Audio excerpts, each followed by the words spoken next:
ନମସ୍କାର ପ୍ରିୟ ଦର୍ଶକ ବନ୍ଧୁ। ଆଜି ଆପଣମାନେ ମୋ ସୁନ୍ଦର ଅଧିକାର ଧାରାବାହିକ ସିରିଏଲ୍ ଦେଖିବାକୁ ଜବରଦସ୍ତ ସେସନ୍ଟି ଆଗରୁ ଆପଣମାନେ କେବେ ଦେଖିନଥିବେ। ହଁ ଦର୍ଶକ ବନ୍ଧୁ, ଆଜି ଦେଖିବେ ଯେ ଘରେ ଯେତେବେଳେ ପୂଜା ଚାଲିଥିବ ସେହି ସମୟରେ ନାଟ ସାଜି କହନ୍ତି, ମୁଁ ଆଜି ପୂଜା କରିବି। ଆଜି ଘରର କେହି ଲୋକ କରିପାରିବନି, କାରଣ ମୁଁ ଆଜି ପୂଜା କରିବି। ମୁଁ ଆଜି ସାର ସହିତ ପୂଜା କରିବି।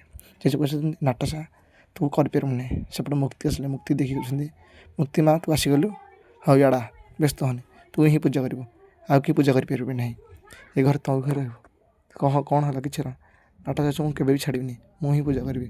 ହଠାତ୍ ଯାଇକି ନାଟ ସାହି ଜେଜେମା ଥାଳି ଛଡ଼େଇ ଆଣୁଛି, କହୁଛି ମୁଁ କରିବି। ସେହି ସମୟରେ ସେହି ସମୟରେ ମୁକ୍ତି କହୁଛି, ମୁଁ କରି ପୂଜା, ତୁ କିଏ ନାଟସା ଜାଣିପାରୁନୁ? ଏଇ ପୂଜାରେ ଘର ସମସ୍ତେ ବଡ଼ ଲୋକ କରନ୍ତି, ତୁ କେମିତି କରିପାରିବୁ? ତୁ କେବେ କରିପାରିବୁନି।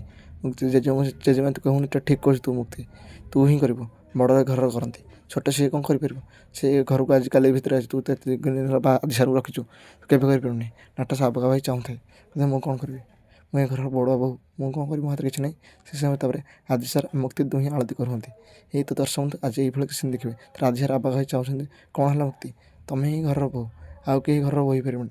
ତମ ଛଡ଼ା ଏ ଘର ବିନା ଅସୁବିଧାରେ ରହିବ। ଏ ଘରେ ତମେ ହିଁ ରହିବ, ଆଉ କେହି ରହିପାରିବନି। ଦର୍ଶକ ବନ୍ଧୁ, ଆଜି ଆପଣମାନେ ସେଇଭଳି ସିନ୍ ଦେଖିବାକୁ ପାଇବେ। ଯଦି ମୋ ଭିଡ଼ିଓଟି ଆପଣମାନଙ୍କୁ ବହୁତ ଭଲ ଲାଗୁଛି, ମୋ ଭିଡ଼ିଓକୁ ଲାଇକ୍, ସେୟାର, କମେଣ୍ଟ କରିବା ଜମା ବି ଭୁଲନି।